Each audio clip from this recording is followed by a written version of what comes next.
પંચમહાલ જિલ્લાના રણજીતનગરમાં સ્થિત જીએફએલ કંપનીમાં માત્ર 20 દિવસમાં બીજી વાર ઝેરી ગેસ લીકેજની ઘટના બનતા આજુબાજુના ગામોમાં દહેશતનું વાતાવરણ છે। 30 સપ્ટેમ્બરની સવારે સામે આવેલી આ ઘટનાએ ગ્રામજનોના ધીરજનો કાંઠો વટાવી દીધો। લોકોએ જીએફએલ હાય હાયના નારા લગાવ્યા, રસ્તો બંધ કર્યો અને કંપનીને કાયમી બંધ કરવાની માંગ સાથે ઉગ્ર આક્રોશ વ્યક્ત કર્યો।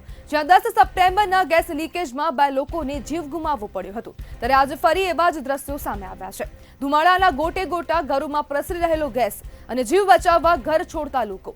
સ્થાનિકોએ તંત્ર અને કંપની બંનેની બેદરકારી સામે આક્રોશના જ્વાળામુખી ફોડી કાઢ્યા છે।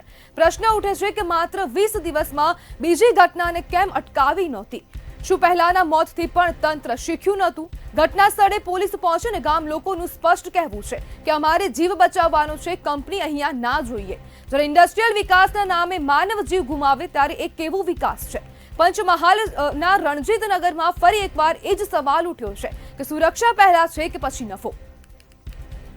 ગ્રામજનોએ રોડ બ્લોક કરીને કંપની બંધ કરવાની માંગ કરી છે અને 20 દિવસમાં સતત બીજી વખત ગેસ લીકેજની ઘટના બની છે, જેના કારણે હવે ગ્રામજનો પણ ચિંતામાં મુકાઈ ગયા છે અને તેમને હવે પોતાનો જીવ જોખમમાં ના મુકાય તેના કારણે હવે આ જે કંપની છે જીએફએલ કંપની તેને બંધ કરવા માટેની પણ માંગ કરી છે। ત્યારે સમગ્ર મામલે પોલીસ પણ ઘટના સ્થળે પહોંચી આવી છે, પરંતુ હવે સ્થાનિક લોકોનો જે ગુસ્સો છે તે હવે કાબુમાં નથી આવી રહ્યો।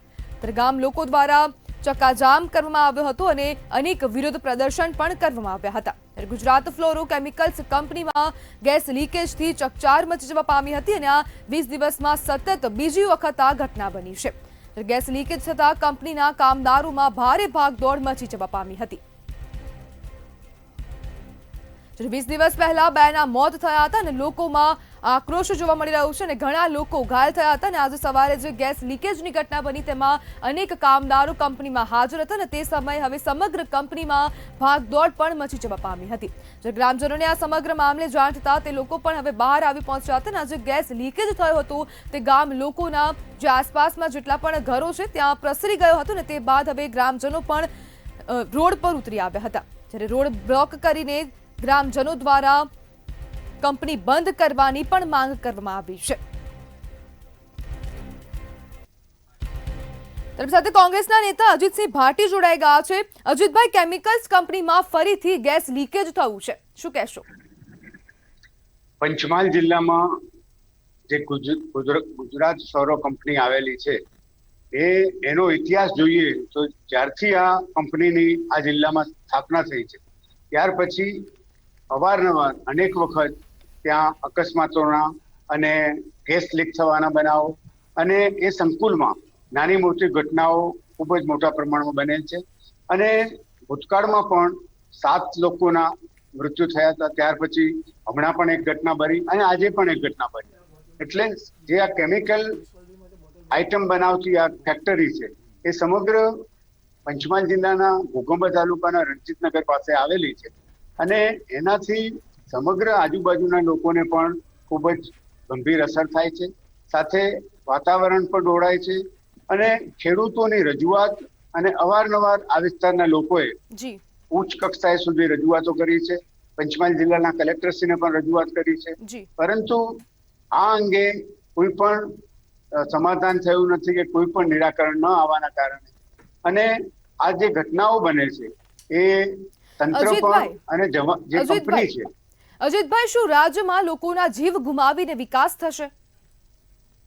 બિલકુલ, તમારી વાત સાચી છે કે કોઈ પણ માણસનું જીવન એ ખૂબ મહત્વનું છે। જ્યારે અમૂલ્ય જીવન જીવવા માટે જ્યારે માણસ સંઘર્ષ કરતો હોય અને કોઈ કંપનીમાં કામ કરતો હોય ત્યારે આ અમૂલ્ય જીવનને સાચવવાની જવાબદારી સમાજની અને સૌ કોઈની છે। સાથે ખાસ કરીને જ્યારે જે કંપનીમાં આ કામ થતું હોય અને એ કંપનીમાં જ્યારે આવા અવારનવાર ઘટનાઓ બનતી હોય અને અનેક લોકોના મૃત્યુ થતા હોય અથવા બીજી રીતના નુકસાન થતું હોય ત્યારે તો એને અટકાવવું અને એની સામે ત્વરિત અને ઝડપથી પગલાં લેવા એ વહીવટી તંત્રનું અને જવાબદાર તંત્રની એમાં ફરજ છે। અજીતભાઈ, લોકોની સુરક્ષા પહેલા કે પછી નફો?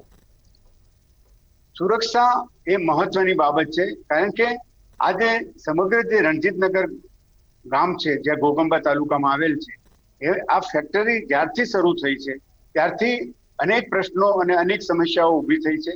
અને નાના મોટા જે બનાવો છે ગેસ ગળતરના અને એને લીધે આજુબાજુના લોકોને નુકસાન થવાની ઘટનાઓ તો વારે તહેવારે અવારનવાર બને છે, પરંતુ આ અંગેનું જે જવાબદાર તંત્ર અને જે આ ફેક્ટરી સાથે સંકળાયેલા લોકો છે જી એ ઉકેલ લાવવામાં અત્યાર સુધી સક્ષમ રહ્યા નથી, અને જેને કારણે આ ઘટનાઓ અવારનવાર દોહરાઈ રહી છે અને બની રહી છે.